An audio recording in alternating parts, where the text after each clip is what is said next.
Hi friends, my name is Sourabh. Uh, Welcome to Sourabh Tech Studio. We'll wait for one more minute, then we'll start the class.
Okay, let's start now. So this is Java Day 7. So far we have talked about various object-oriented concepts. We have covered everything almost: polymorphism, inheritance, abstraction.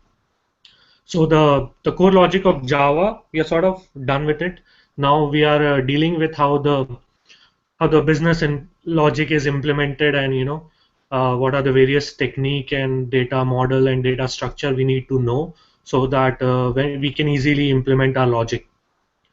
So far we talked about designing a class, creating its public, private, protected and abstract methods, and then defining subclasses, parent, child. We talked about abstraction. Then the last on the day 6, we talked about exceptions, how a program, deal with exception. So everything is a class and everything is an object in Java. So even the exceptions were thrown as an object. And then we talked about how do we have a try block, which basically check whether there is any error. Then we have a catch block where, we resolve the known exceptions, and we can have a top level parent exception class itself, taking care of all the exception. Then we started talking about the collection model. So we'll continue that topic today. Let me share the screen.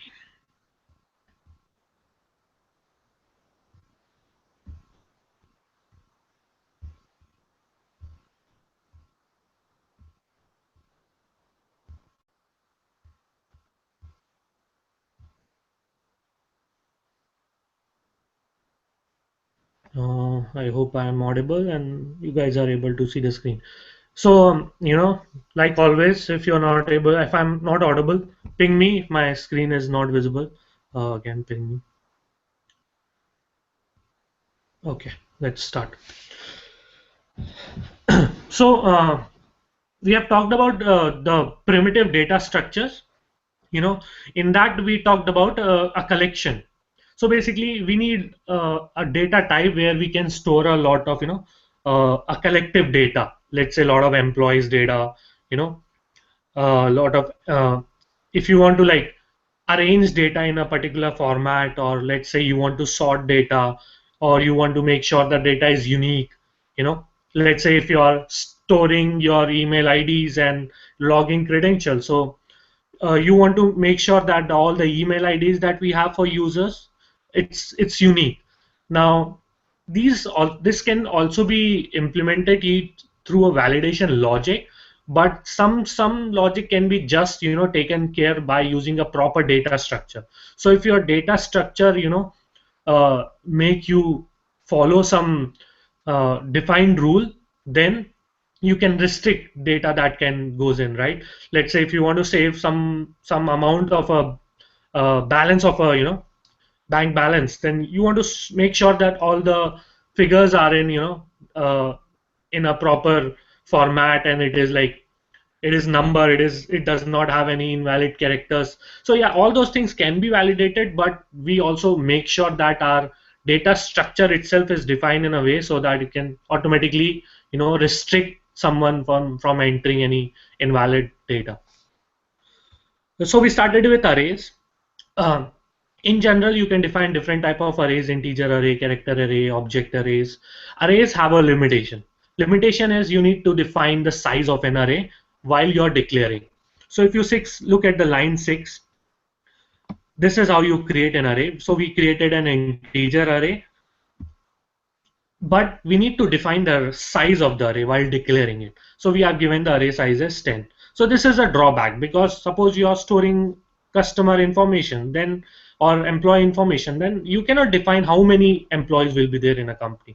They can come, they can remove. So you need a very dynamic data structure. So then the solution for that was collection framework with Java providers.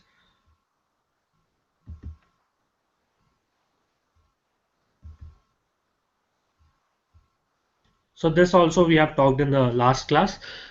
So Java offer you a collection, or lot of classes to handle your data in a more systematic and organized way. So one of them is array list. Array list is same as your arrays that we have created, but this is like more dynamic.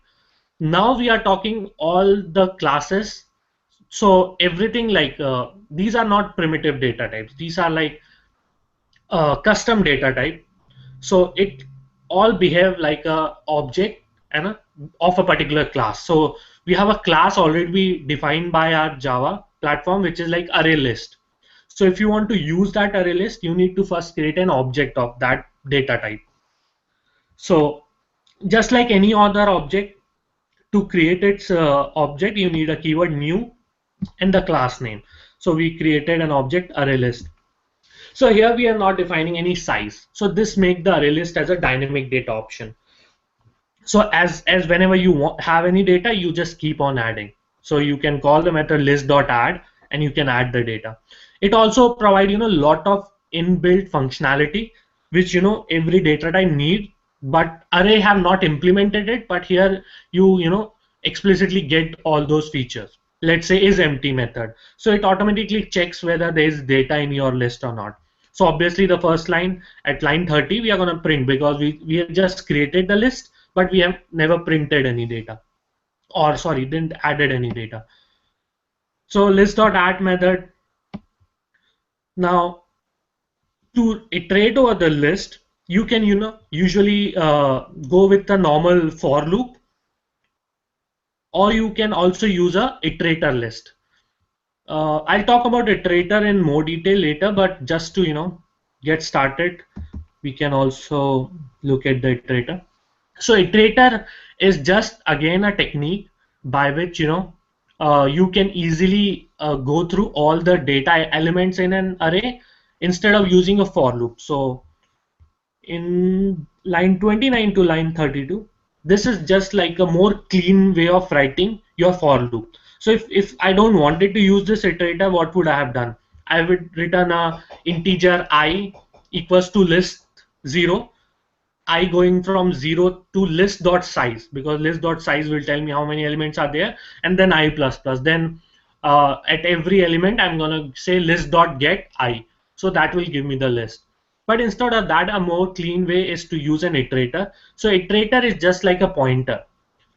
So when you create an iterator, it is pointing to the first element. So whenever you call a method has next, it checks whether there is a next element or not. So basically it's like C pointers. At starting it is like at a -1 index, and when you say has next, it tells whether there is a next item, and if there is a has next condition, you can call the method next to get the next data. So same like C, you're having a pointer iterator which is pointing to -1 index. Every time you say next, it goes to the next pointer and get that value for you. So this is just a replacement for a for loop, and which looks more cleaner.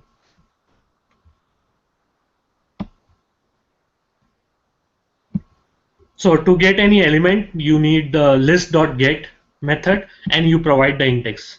So just like normal arrays, you provide the index inside the square brackets. Here in the list, you are using the get method to get the data.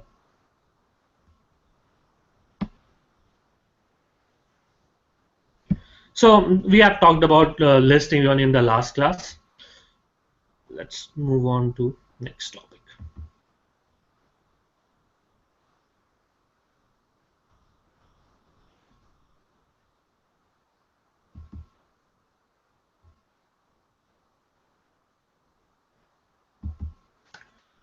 Okay. So this is a very important data structure in Java, which like almost we use in like every code. I've always find a requirement where we need a hash map. So we started with generic array with limitation of static size. Then we talked about list, which is giving us a dynamic list. But sometimes we need to maintain unique data based on some particular primary key.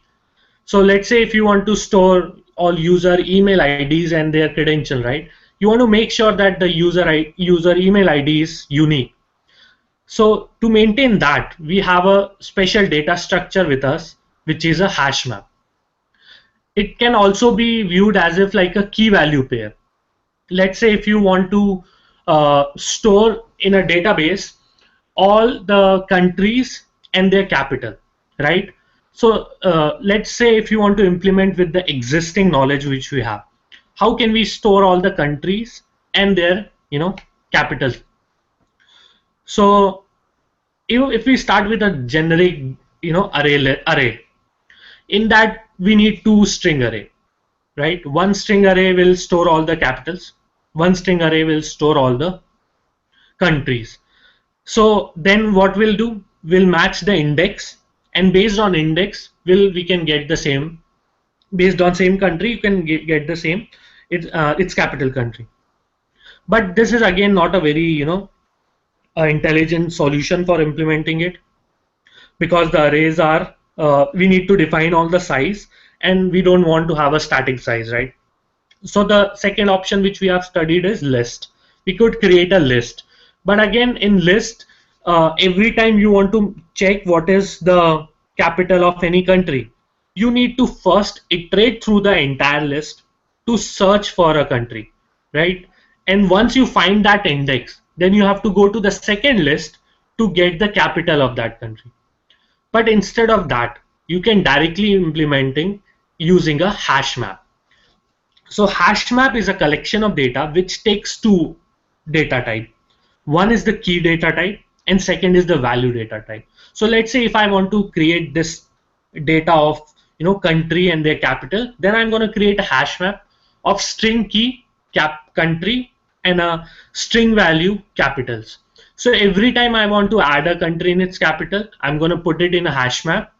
And whenever I want to retrieve any capital, I can directly just write hash map dot get key, which is like dot get India, and I will get its capital. So this operation itself is taking off O of one time, because internally it have implemented a hash.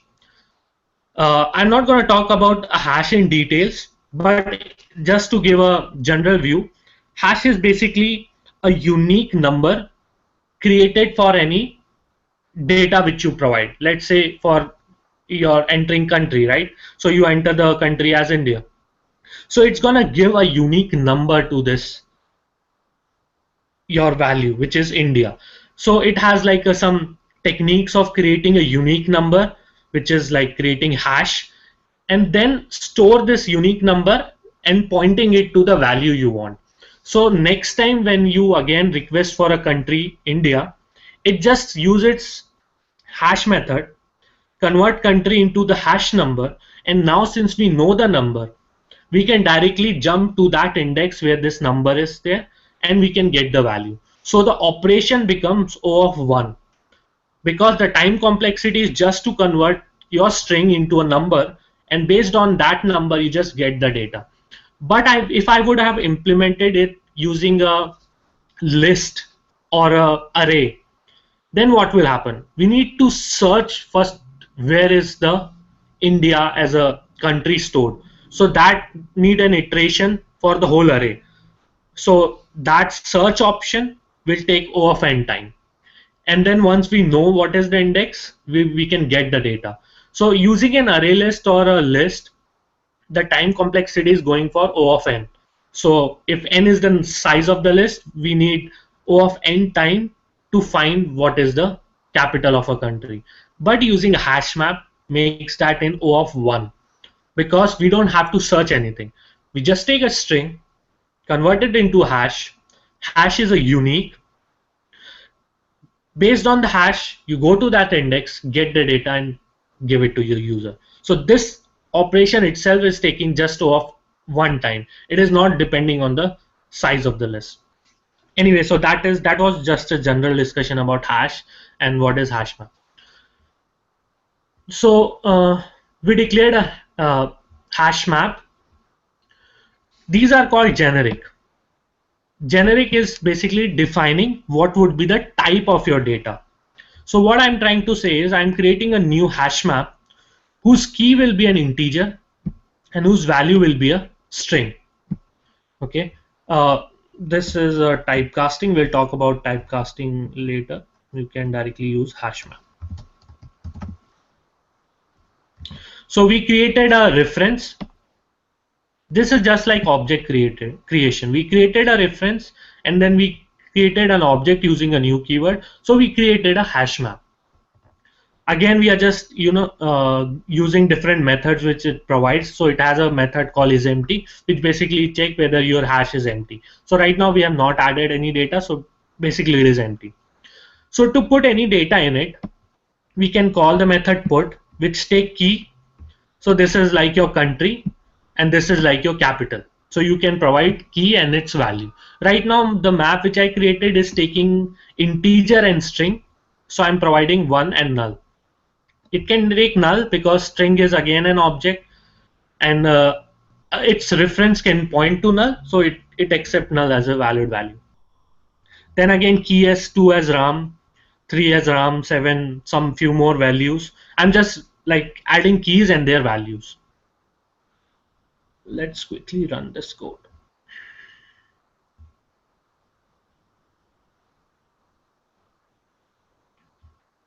Okay, so look at this code. So first line that got printed is list is empty. This is because of the execution from line 9 to 11. Because list is empty, so we printed empty list. Then we are trying to print this at line 21, the hash map, right? So we added the data. Let me check if the, yeah, I'm audible, right? Cool. So then we are printing our hash map. So let's see how it looks. So internally it is storing like this: key value, key value, key value, and key value. So key is null, value is null. Key is 1, value is null. Key is 2, value is RAM. Key is 3, value is RAM, and so on. So we are storing key and value pair. Let me just print here.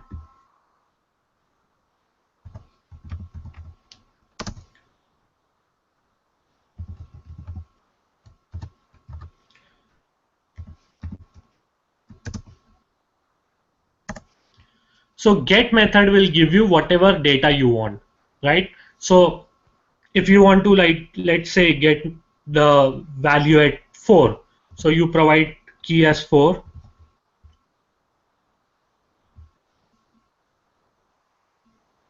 So you get the value Kate, because the value at key 4 is Kate, right? So this is like a way of creating a key value pair. It helps you solve a lot of data structure problem. So instead of moving on with our demos, let's take a interview question today. And let's see how we can solve that problem using our hash map. Okay. So this is like a very common interview question that like companies asked. Let's say if you have a string, right? And you want to make sure that all the characters are unique. So if all the characters are unique, that's a valid string. If any character is repeating, that's an invalid string. So let's see how can we implement that logic.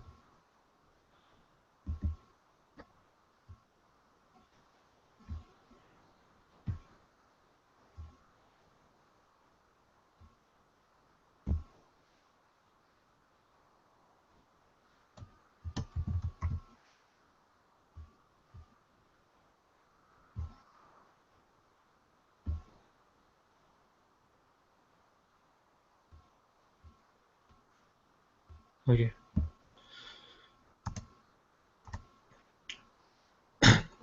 So basically, our goal is, given a string. Let's say the string is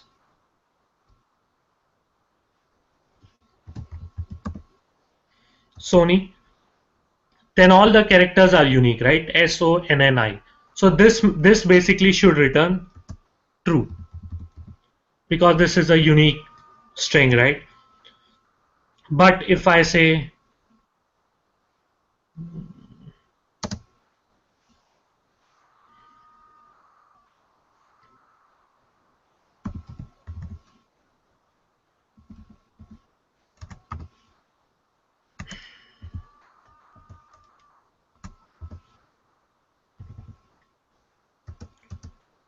this should return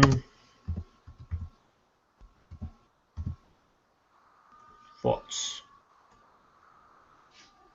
So basically you need to check whether the all the characters are unique or not in a given string. So let's implement this logic. First think about it, how can be the brute force technique for doing it, right? If we don't know the concept of hashing, how are we gonna solve this problem? So my job is to make sure that all the characters are unique. So sort of I want to make a count of every character, and if any character count is greater than one, so that is basically an invalid character. So for that, what can I do? I can, using a normal array, I can store it in an array, then use a for loop to go from all the indexes, and whenever I find a repeated element, I return false. But with this strategy, we need basically sort of O of n square, right? Because every time we get a new character, we have to go through the entire data to make sure that it is unique. But instead of having a n square, you can simply use a hash map and create a logic which can, find it whether the data is unique in just of O(n). So our aim is to achieve this in O of n complexity. Let's implement this. So we have a boolean, basically we are returning true or false. I'm making a static method because I don't want to create a class and objects and call it. So if you don't want to use objects, you can directly create a static method, right? Because public static main can call a static method.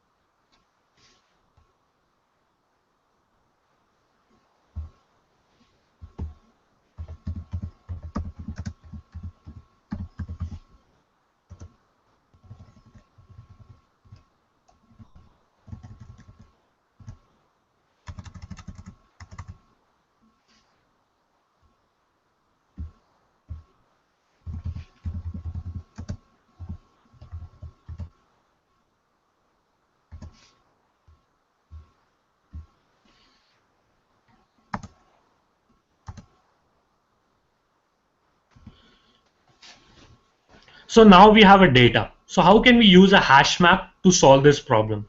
So what we can do is we can store every character as a key, and the count of it as a value, right? So whenever we found a new character, we put it in a hash map. And if we find that the character is repeated, then we can identify, okay, there's a repeated key. So we need a hash map.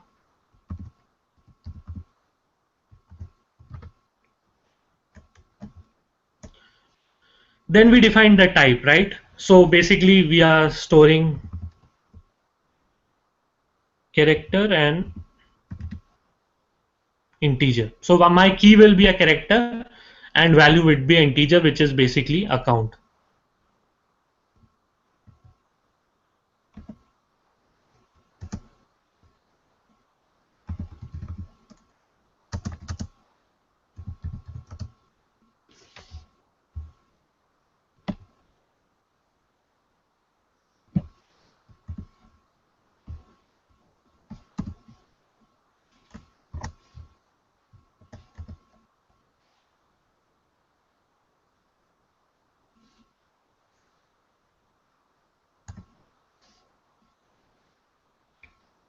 Why is it not taking?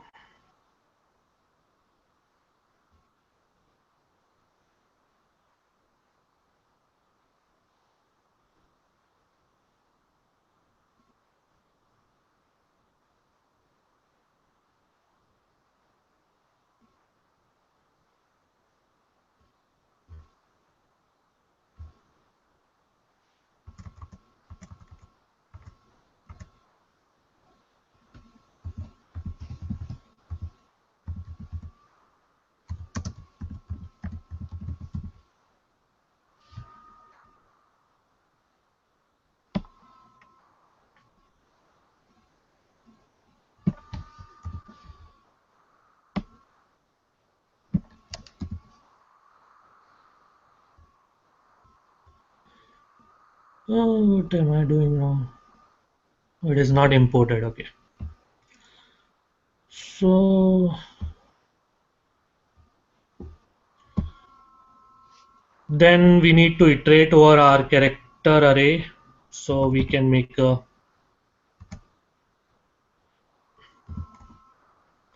for loop.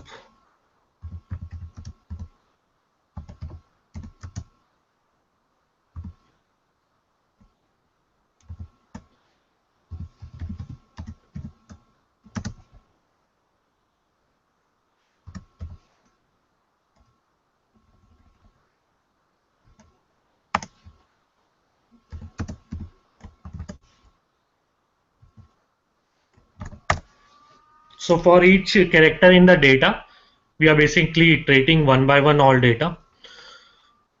We can put,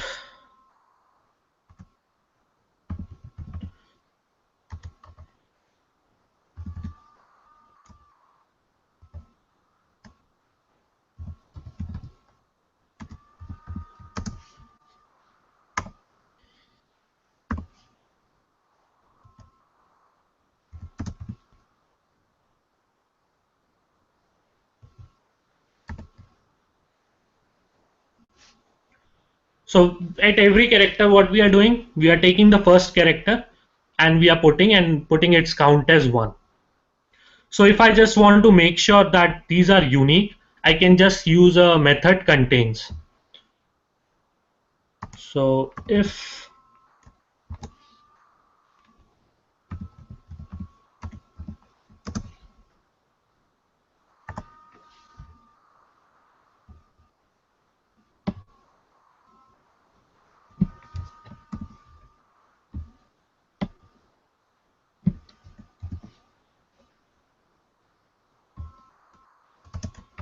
if it is already there, we just return for.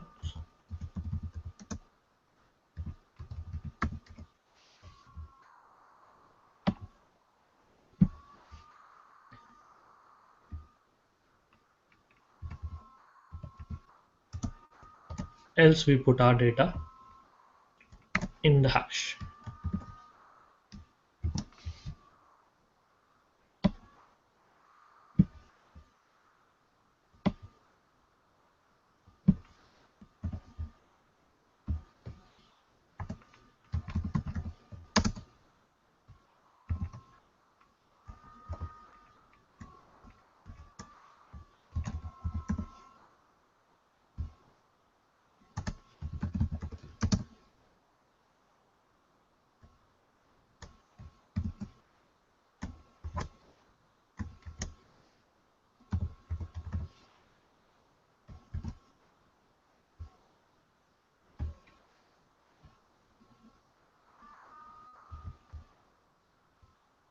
what did we write wrong?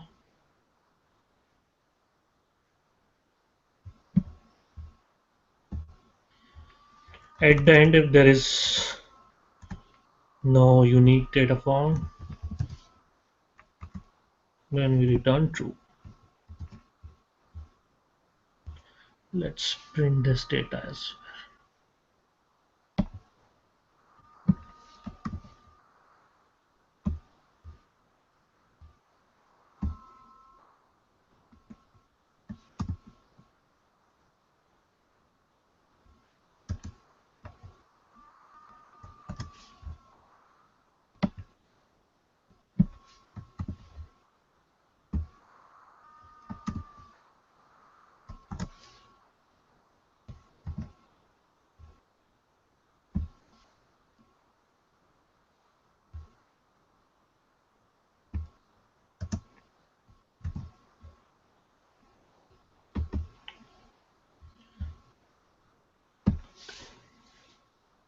Okay. So we gave Sony, which gave us true because all the characters are unique, and we gave ball, which have two repeated L, and it returned false. So the time complexity is just O of n. Every time we give a string, we just iterate over all the string, and we can just check whether there is a data exists. If the data exists, you can return false, or if there is no data repeated at the end, you can return true. So this is like just a use case of how hash can be used. There are a lot of problem statement that can come where you want to make sure there is a unique email ID, or you want to make a count of any data. Let's say every time user enter transaction, so you just want to keep the unique transaction ID plus you want to keep adding all the amount, right? So let's say if you are implementing a shopping cart and you have a transaction ID, but every time you can have multiple product and added to the your cart, right?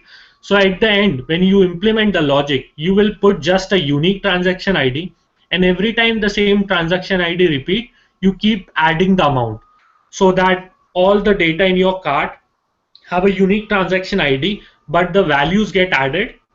So the final amount is your value which you can store, right?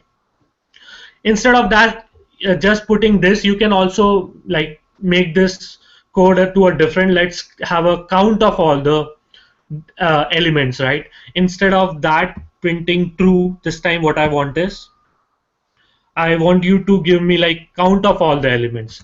So you can give me like S1, O1, N1, and I1. And in this case, I want you to give me B is repeated once, O is repeated once, and L is repeated twice. So we have changed the problem statement a little bit. Instead of just checking the unique, this time what I want is you to give me the count. So let's change the logic now.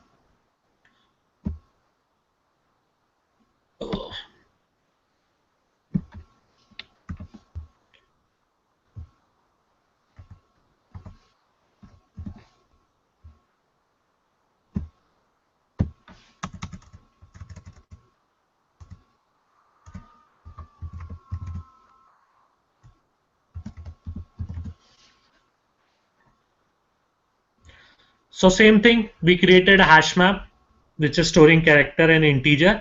But this time, whenever we find a data which is repeated, instead of just returning false, we are incrementing it count, right? So if hash map contains our key, then what we do is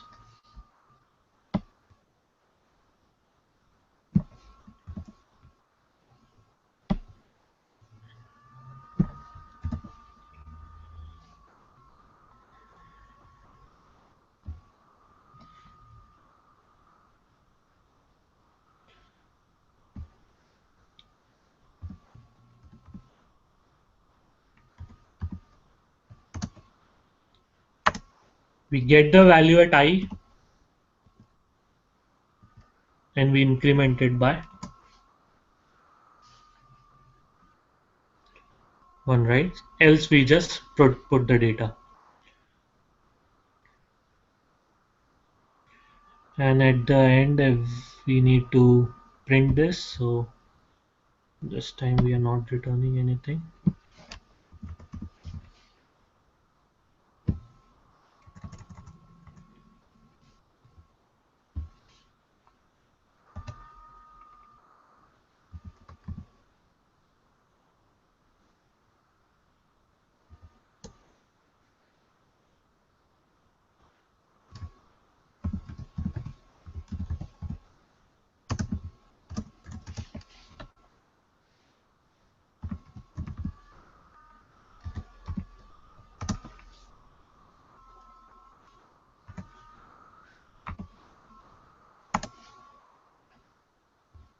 So I'm getting all the keys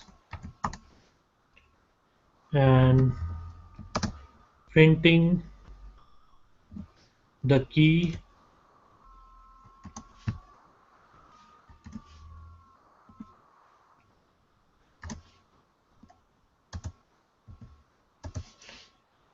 followed by its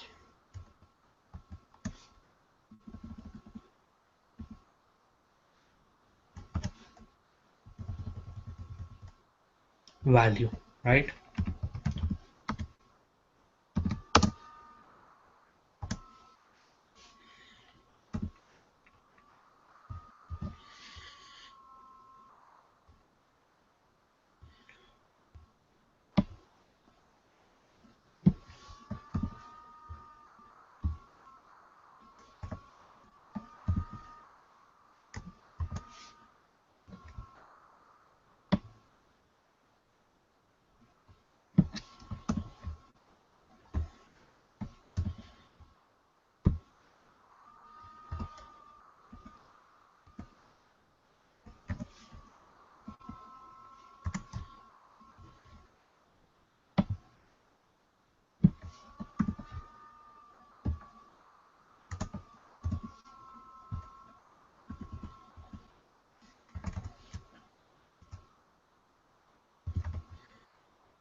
Where are we getting the null pointer exception at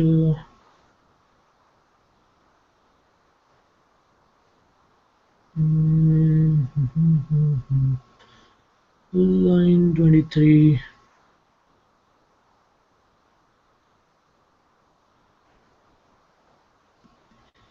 Are we putting any null somewhere?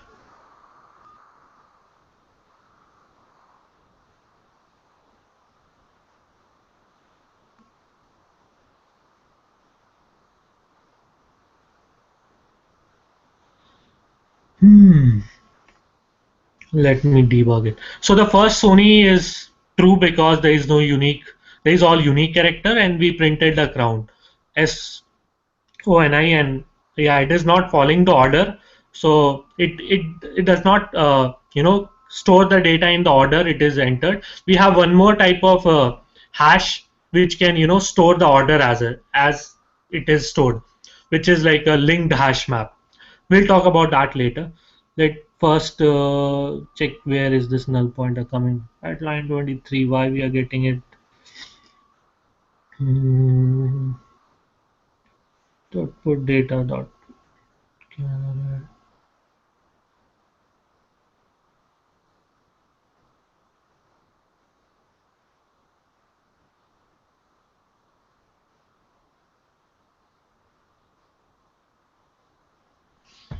Okay, yeah. We, instead of giving the data, I'm giving the index.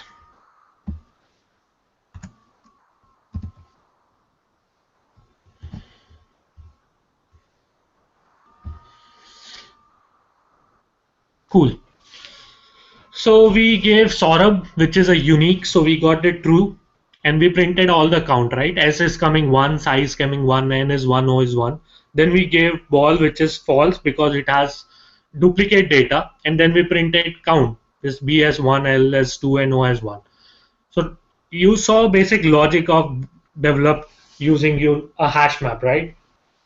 So there are a lot of problem statement that this can be covered using your hash map. Whenever you need to maintain a key value pair, you can pick this data type. Let me talk about generic for a while now.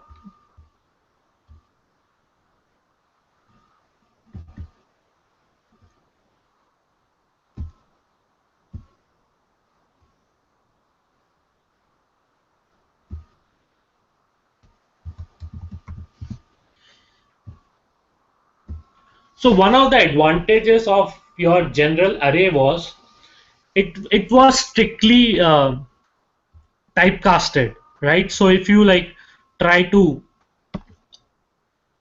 put a character or a string in integer array, it stops you there. And but when it comes to arrays, you're not having a specific typecasting, right? So but that can be solved with a generic. So let me talk what is generic first.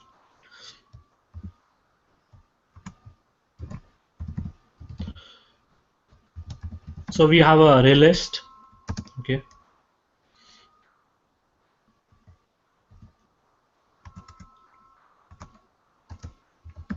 List.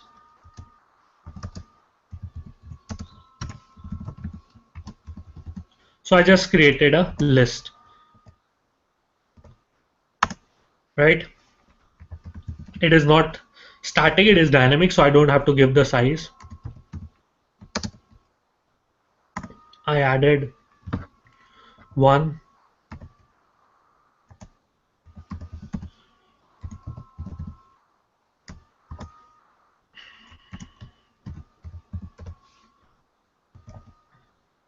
and I added Sony. Okay.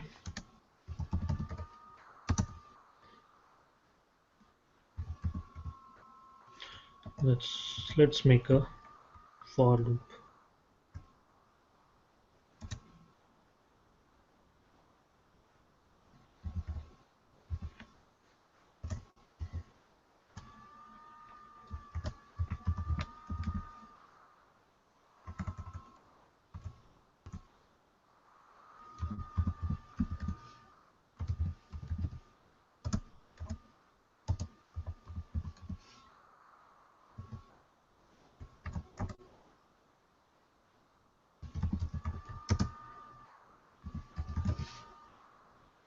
Okay, so what we did, we created an array list, we added one, we added Sony, we created a for loop which is going through all the list and printing the data.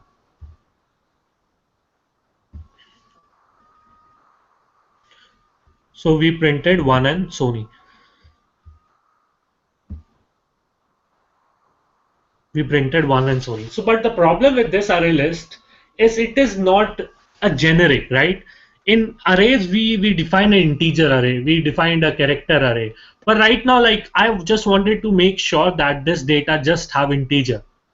But you can see I can add a string as well. So there is no data type of the array itself. But this can be achieved using generic. So what is generic? Generic just a way of defining the type of your collection. So let's say I want this array list to to store the phone numbers, right? So I don't want to store any string. I just want to store numbers. So what I can do is I can define this as generic.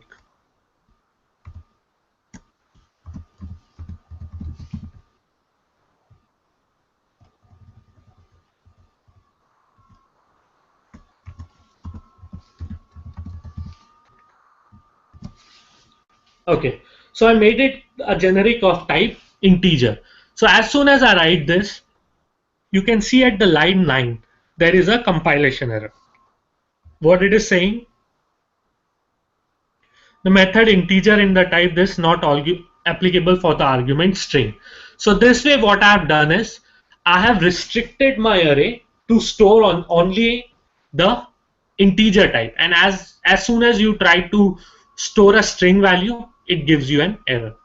Right? So now I cannot store any string in the data type. So I now have generalized, I have specialized my array and make it specific to of type integer. We also talked about typecasting, right? What is typecasting? Typecasting is when a smaller data type can go in a bigger data type, right? So a byte can go in char in float and integer, all that. So the same typecasting also applies when it is generic. So when I define the type as int, I can also put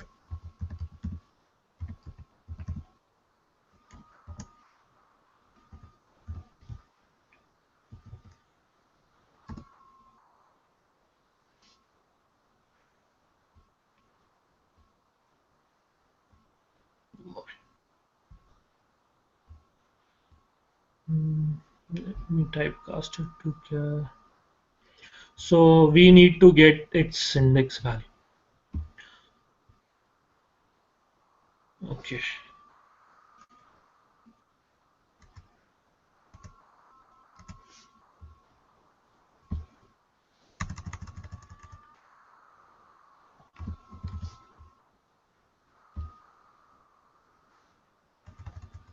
It is not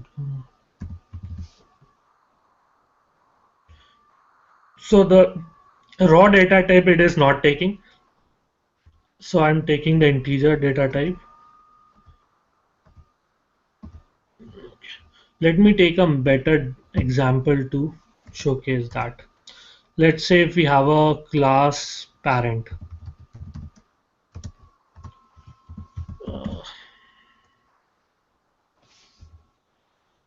So basically I wanted to show you how the generic deals with parent class. So but that is not following the parent child relationship. That's why I'm not able to add character. Class parent. Okay. Class child.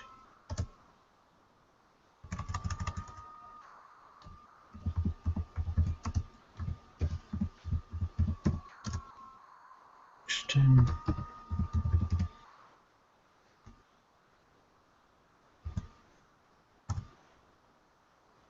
So I created a class parent, I created a class child which is extending the parent. So we have a parent child class. And this time I want my array list to just store the value of object of type child.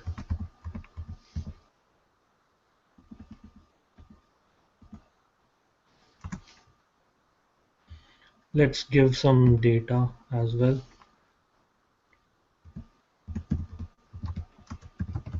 Name.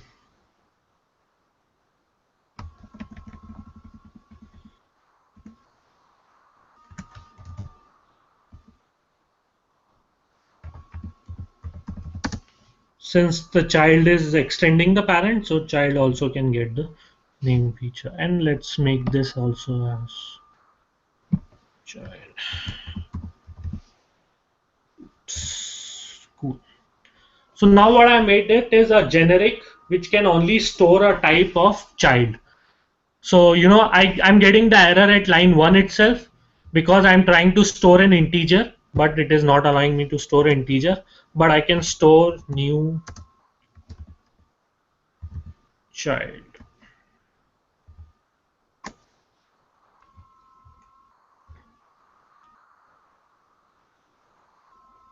Okay.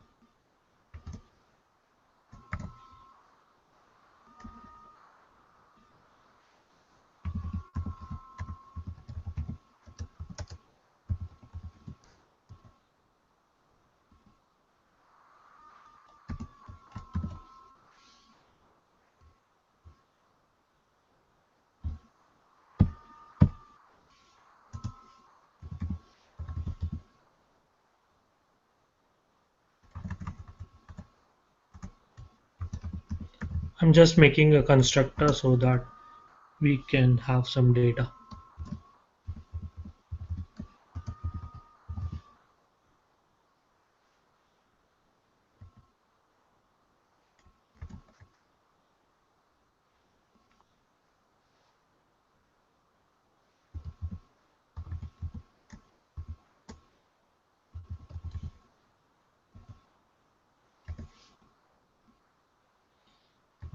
Okay.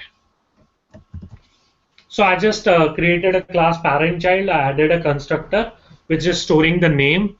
In the child constructor, I'm not creating any name as a variable because anyway we are extending that, right? But since now we are just revising those concepts. Since the default constructor is gone, we created a parameterized constructor. So there is no parameter, no default constructor in a parent. So I have to make sure that I'm calling the parent constructor. For that, I'm using the keyword super.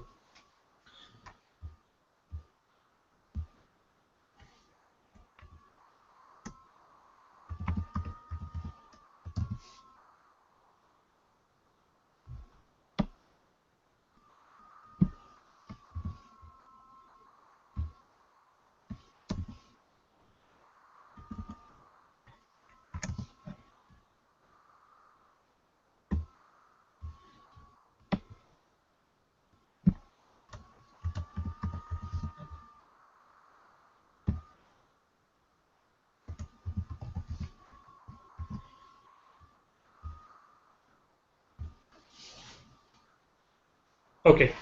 So what we did, we created a list which can only store an object of a child. Then we created a child object with name child1. We added to the list. Then we created a child object child2. Then we added to the list. And then we finally iterated over the list and printed all the name.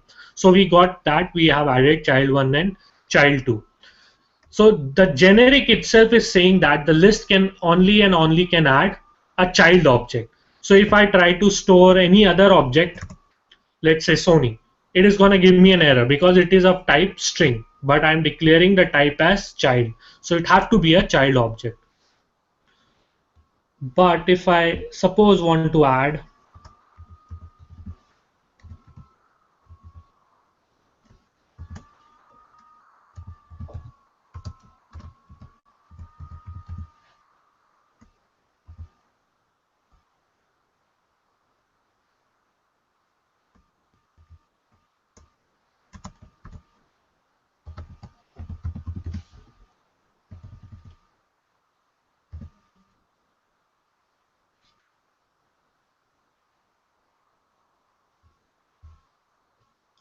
it is not allowing me to add parent. But if I change this,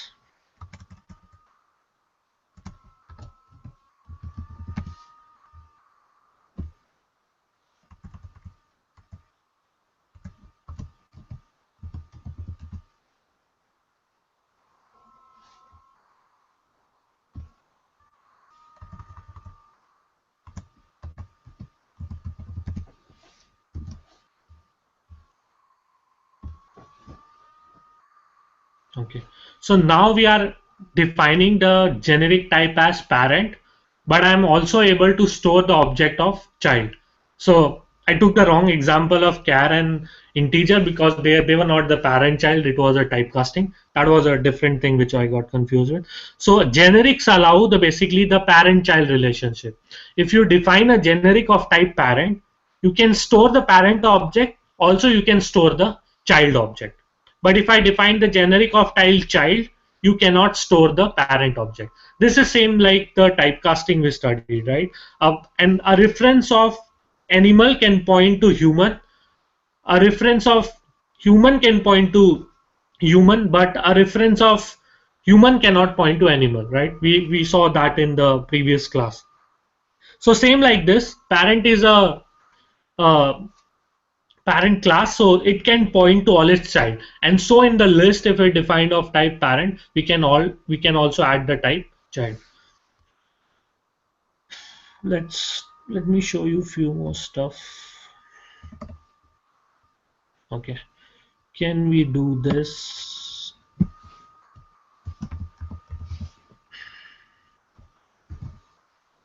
So this is not allowed. Okay, if you are having a list of type parent, it cannot point to a list of type child. The type itself have to be the same. It can add the data as a child type. It cannot point to a list of type child. So this is not allowed. This have to be parent.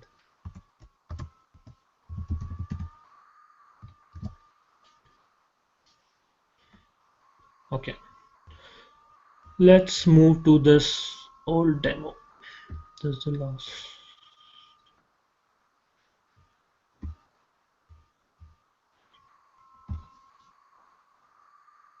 So in this, in the last code which we printed all the count.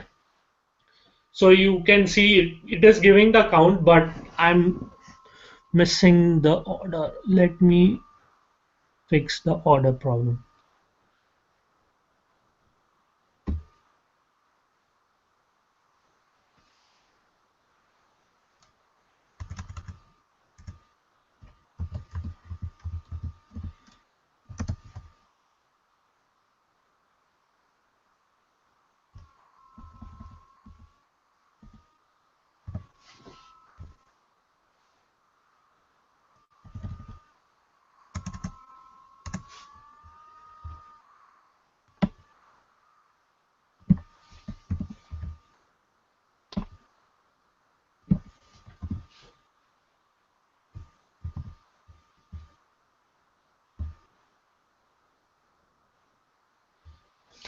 Okay, so now the ordering problem was solved, right? So initially, when I used a hash map, my Sony was not coming in order, right? Instead of that, now I have used the linked hash map. So now the order is also maintained.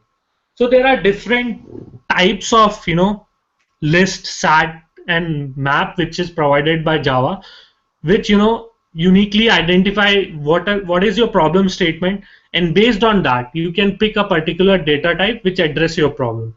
So we started with array list, which address one of the problem of storing the dynamic data, but we wanted to store key value pair. So we identified, okay, we need a hash, but with the hash it was not maintaining the order of insertion of data. So I was losing the order. So I want to maintain the order as well. So I picked the linked hash map. So linked hash map is having a hash map. That means a key value pair. Plus it is giving you a data in the linked fashion. Similarly, there are more collection type which is of type set, which make sure that you are having a unique data. You have a sorted data, which sort the data automatically in order if you want. So there are like various list of collection provided by the Java, and you can pick whatever based on the condition you want to use, right?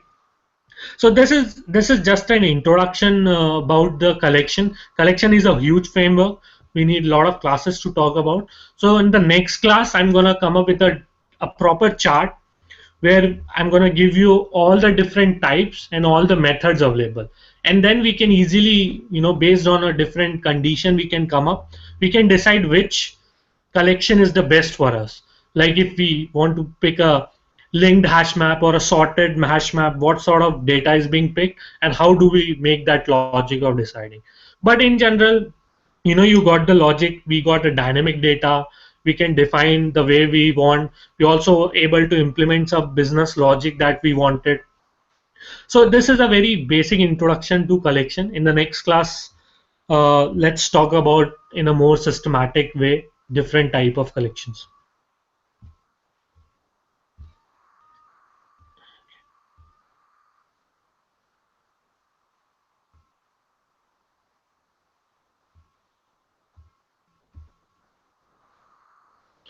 Cool.